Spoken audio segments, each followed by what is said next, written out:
বিএনপির কিছু লোকরা মিছিল করে বক্তব্য দিচ্ছে ময়মনসিংহ ঈশ্বরগঞ্জ মাঝবাগ বাজারে এটি সংগঠনটি।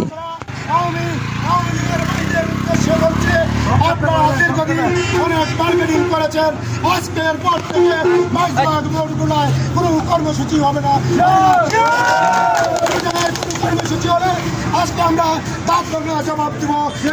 উপস্থিতি আপনারা অনেক করেছেন, আর করতে দেওয়া হবে না, সন্ত্রাসী করতে দেওয়া হবে না, এই আশা ব্যক্ত করে আমি আমার সংক্ষিপ্ত বক্তব্য এখানে শেষ করলাম। বাংলাদেশ জিন্দাবাদ, জাতীয়তাবাদী যুবদল জিন্দাবাদ জিন্দাবাদ। সকলকে ধন্যবাদ। আসসালামু আলাইকুম। এ পর্যায়ে আপনাদের সম্মুখে সংক্ষিপ্ত বক্তব্য নিয়ে আছেন বগুড়া ইউনিয়ন বিএনপির সংগ্রামী সামসুল হুদা দুলাল ভাই।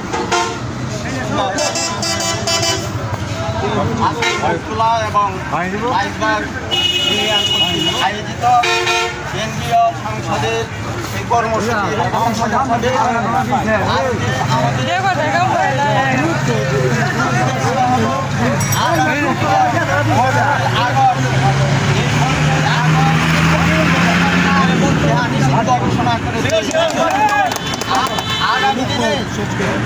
আগামীকালকে আওয়ামী লীগের বন্ধুদেরকে আমরা বলতে চাই,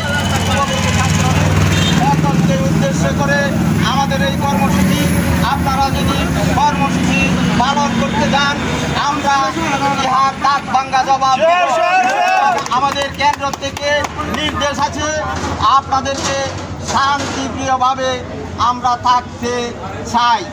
যদি আপনারা বিশৃঙ্খলা করেন তাহলে আপনারা 35 লক্ষ মানুষকে মামলার আওতাভুক্ত করেছেন, আমরা 72 লক্ষ মানুষের বিরুদ্ধে মামলা দিব যদি আপনারা বিশৃঙ্খলা সৃষ্টি করেন। আমরা হুঁশিয়ার করে দিতে চাই, আপনারা রাজপথে বিশৃঙ্খলা করবেন না।